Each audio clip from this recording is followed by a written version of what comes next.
അവസാനം ഞാൻ സഹകാരിയിലേക്ക് എത്തി. സഹകാരിൻ്റെ വീഡിയോസും അതൊക്കെ കൂടുതൽ സാറ്റിസ്ഫൈഡ് ആയിട്ട് തോന്നി. സഹകാരിയിൽ ജോയിൻ ചെയ്തപ്പം ടോപ്പിക്സൊക്കെ വളരെ ഡീപ്പായിട്ടാണ് അതിൽ ഡിസ്കസ് ചെയ്ത് പോയിരുന്നത്. ഞാൻ അഭിന അശോക്, കേരള PSC നടത്തിയ ഫുഡ് സേഫ്റ്റി ഓഫീസർ എക്സാമിനേഷനിലെ 2nd റാങ്ക് ഹോൾഡറാണ്. കാസർഗോഡ് പെരിയ എന്നുള്ള സ്ഥലത്താണ് എൻ്റെ വീട്. ഈ ഒരു റാങ്കിലേക്ക് എത്താൻ സാധിച്ചതിൽ വളരെയധികം സന്തോഷമുണ്ട്.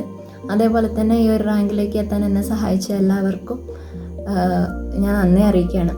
2024 മാർച്ച് മാസമാണ് ഞാൻ BTech ഡയറി ടെക്നോളജി വെറ്റിനറി യൂണിവേഴ്സിറ്റിയിൽ നിന്ന് പാസ്സാവുന്നത്. അതേ മാസം തന്നെയാണ് ഫുഡ് സേഫ്റ്റി ഓഫീസറിൻ്റെ നോട്ടിഫിക്കേഷനും വന്നത്. അപ്പോൾ ആദ്യം എഴുതുന്ന PSCയിൽ തന്നെ നല്ലൊരു വിജയം കരസ്ഥമാക്കണം എന്നൊരാഗ്രഹം എനിക്കുണ്ടായിരുന്നു. അങ്ങനെയാണ് ഞാൻ ഒരു കോച്ചിങ് ഇൻസ്റ്റിറ്റ്യൂട്ടിലേക്ക് നീങ്ങിയത്. എങ്ങനെ എവിടെ പഠിച്ചു തുടങ്ങണം എന്നുള്ള ഒരു വലിയൊരു ഐഡിയ ഉണ്ടായിരുന്നില്ല, കാരണം സിലബസ് വളരെ വാസ്റ്റായിരുന്നു.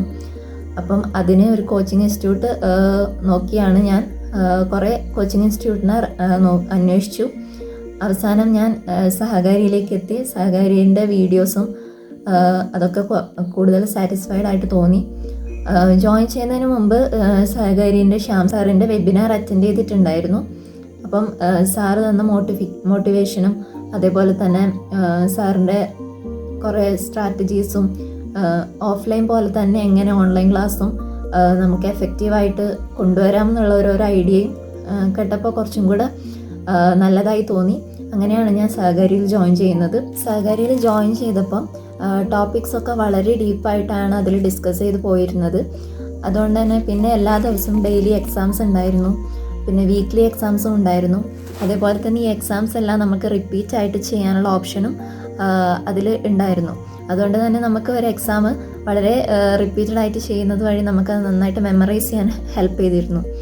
പിന്നെ ഡെയിലി എക്സാംസ് നമുക്ക് അത്രയും ഇമ്പോർട്ടൻസോട് കൂടി, അതായത് PSC ഒരു ഫൈനൽ PSC എക്സാം എഴുതുന്ന അതേ ഒരു മൈൻഡിലാണ് എല്ലാവരും അറ്റൻഡ് ചെയ്തിരുന്നത്. അപ്പോൾ അതുകൊണ്ട് തന്നെ നല്ല കോമ്പറ്റീഷൻ ഉണ്ടായിരുന്നു. പിന്നെ എനിക്ക് പറയാനുള്ളത് മെയിനായിട്ട് മെൻറ്ററായിട്ടുള്ള മിഥുൻ സാറിനെ പറ്റിയാണ്.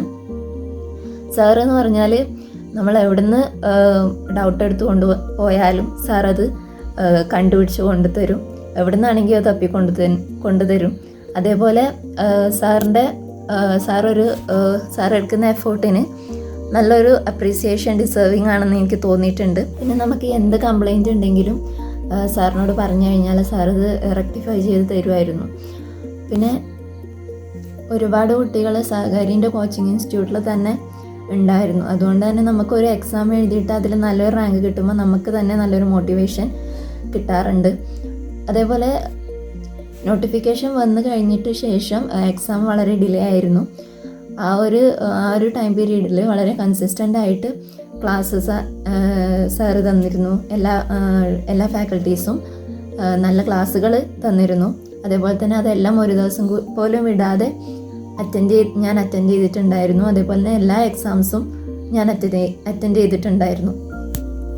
പിന്നെ ശ്യാം സാർ എപ്പോഴും പറയുന്ന ഒരു കാര്യമാണ്, നമ്മൾക്ക് എക്സാംസും എല്ലാം നമ്മൾ റിപ്പീറ്റഡ് ആയിട്ട് റിവൈസ് ചെയ്യുക എന്നുള്ളത്.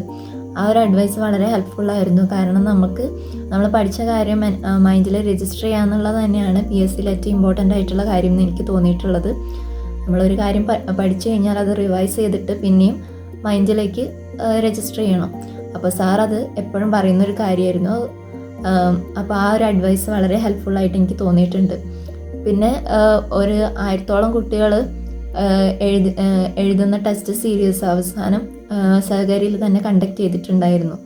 അപ്പം എക്സാമിനോട് അടുക്കുന്ന സമയത്ത് അങ്ങനെ ഒരു ടെസ്റ്റ് സീരീസിലൂടെ നമുക്ക് നല്ല ആദ്യത്തെ റാങ്കുകളിൽ എത്തുമ്പോൾ എനിക്ക് വളരെയധികം കോൺഫിഡൻസും അതുപോലെ തന്നെ മോട്ടിവേഷനും അതിലൂടെ തന്നെ കിട്ടിയിട്ടുണ്ടായിരുന്നു.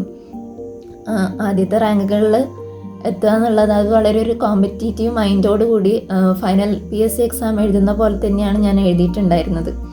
അപ്പം സാറും അങ്ങനെ തന്നെയാണ് നമ്മളെ അഡ്വൈസ് ചെയ്തിരുന്നത്. ഇപ്പോൾ മാർക്ക് കുറഞ്ഞു പോയാലും നമ്മളത് റിപ്പീറ്റഡ് ആയിട്ട് ആ ഒരു എക്സാം എഴുതി നമുക്ക് ക്വസ്റ്റ്യൻസൊക്കെ വളരെ നല്ല പരിചയം ഉണ്ടായിരുന്നു. അവസാനം എക്സാമിന് സമയമാകുമ്പോഴേക്കും നമുക്ക് എല്ലാ കാര്യങ്ങളും വളരെ രജിസ്റ്റേർഡ് ആയിരുന്നു മൈൻഡിൽ. പിന്നെ എക്സാമിൻ്റെ സമയമാകുമ്പോഴേക്കും ശ്യാം സാറ് തരുന്ന മോട്ടിവേഷനും അതേപോലെ തന്നെ സാറിൻ്റെ ഓരോ ടിപ്സും എല്ലാം വളരെ യൂസ്ഫുള്ളായിട്ട് എനിക്ക് തോന്നി. എക്സാം വിചാരിച്ചതിനേക്കാളും വളരെ ടഫായിരുന്നു. അപ്പം ആ ഒരു സമയത്ത് ടെൻഷനൊന്നും അടിക്കാണ്ട് അറിയാവുന്ന കാര്യങ്ങളെല്ലാം എഴുതാനും പറ്റി. അതേപോലെ തന്നെ ഡീപ്പായിട്ട് പഠിച്ചതുകൊണ്ടും പിന്നെ റിപ്പീറ്റഡ് ആയിട്ട് റിവൈസ് ചെയ്തതുകൊണ്ടും കുറേയൊക്കെ കാര്യങ്ങൾ മൈൻഡിൽ നന്നായിട്ട് നിന്ന പോലെ എനിക്ക് തോന്നി. ഞാൻ ആഗ്രഹിച്ചതുപോലെ തന്നെ നല്ലൊരു സ്കോർ എനിക്ക് നേടാൻ പറ്റി. അതേപോലെ ഇൻ്റർവ്യൂ നന്നായിട്ട് പെർഫോം ചെയ്യാൻ പറ്റിയിട്ടുണ്ടായിരുന്നു. അതിനും സഹകാരിയിൽ നിന്ന് നല്ല ഗൈഡൻസ് ലഭിച്ചിട്ടുണ്ടായിരുന്നു. പിന്നെ എനിക്ക് പറയാനുള്ളത് നമ്മുടെ ഒരു PSC എക്സാമിന് വേണ്ടി തിരിക്കുമ്പോൾ നമ്മളെ ഡീമോട്ടിവേറ്റ് ചെയ്യാൻ വേണ്ടിയിട്ട് ഇഷ്ടംപോലെ ആൾക്കാരുണ്ടാവും.